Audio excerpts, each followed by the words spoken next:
तेव्हा मुलांना आपण पाढेपाठ करतो की नाही? पाढेपाठ करणे कधी कधी आपल्याला त्याचा कंटाळा येतो ना? मग पाढे आपण सोप्या पद्धतीने तयारी करता आली पाहिजे आपल्याला.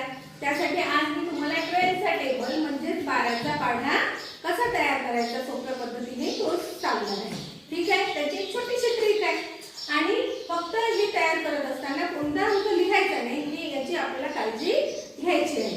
तर पहा 1 पासून आपण सर्व अंक लिहिणार आहोत. चला म्हणा 1 2 3 4. 2 मिनिटं. 4 झाल्यानंतर 5 लिहायचा नाही. 5 लिहायचा नाही.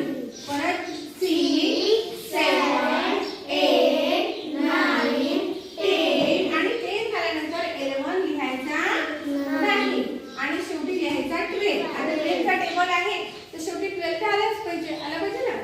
आता काय करायचं आपल्याला? आता आपल्याला 2 चा टेबल लिहायचा आहे. 2 चा टेबल सगळ्यांचा पाठ आहेच की नाही? चला पण 2 चा टेबल लिहित असताना युनिट प्लेसची संख्या युनिट प्लेसचा अंक आपल्याला इथे लिहायचा आहे. चला म्हणा 2 चा 2 2 चा 4 2 3 चा 6